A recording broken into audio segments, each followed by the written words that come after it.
Welcome to the Local Eye. I'm Marc Molet-King. Today I'm at the West End Cultural Centre. Located on the corner of Ellis Avenue and Sherbrooke Street, the West End's been a hotspot for concerts for over 20 years. Started in 1987, the West End Cultural Centre is a non-profit organization that had a goal of bringing in non-mainstream music to the masses and including community involvement and emerging artists. Today I'm here with Mandy Wallmann, the Marketing and Projects Director for the West End Cultural Centre. So how did you get started at the West End Cultural Centre? I actually lucked out with this job. I was doing a training program with Walnut Street Music Company, learning how to be an agent for musicians, and luckily really hated being an agent, and then this job came up working as a production assistant. So slid right in. And what attracted you to this organization? Well, I've been coming to the West End since probably the early 90s. I was a huge punk rock music fan, and every Sunday there was an afternoon show where they'd bring in 5 punk rock artists for $5. So I used to come here every Sunday, and then, you know, periodically for dance concerts and stuff like that. So I've been coming here for years, and I've always loved the atmosphere and the music here. And how were you involved in the renovation?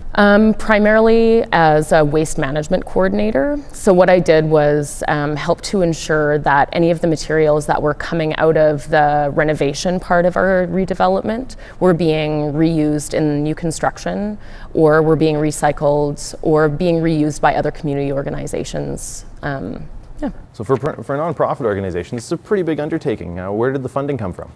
It came from a lot of different places. There were piles and piles of people out there that, you know, donated $5. They donated $3. They, you know, came down and helped out. We had funding from all levels of government, and we also got a number of substantial donations. One of the biggest ones was Ventura Homes, who donated $250,000 for our redevelopment. So before the recent renovation, this landmark of a facility regularly brought in about 28,000 attendees. Do you see attendance going up now that you've expanded? Yeah, I think so. I mean, it's, you know, we have larger seating capacity, so that, you know, immediately says that we can pack a few more people in. But we've gained a lot more exposure because of our redevelopment. And I think just that in itself will help us grow our attendance. So in what aspect is the community involved here? Well, in a lot of different ways, through our community programming. So we work with a number of different schools and other community organizations to put on, you know, programs like the Tune-In program, which is an after-school drop-in program for kids, like our Ellis Street Festival, which involves piles and piles of community organizations and individuals to help, you know, close down the street and put on a huge party. And then, you know, through our renovations themselves, we were able to hire community members that were unemployed or underemployed to come on site and train with contractors and find gainful employment afterwards with these contractors. So there's a lot of different ways that the community is involved. Now, I've personally seen some fantastic Canadian bands perform here. Hayden and Islands and the New Pornographers really stood out.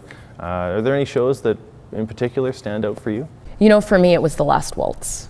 Yeah, it was a production of, what we did was we created Martin Scorsese's Last Waltz.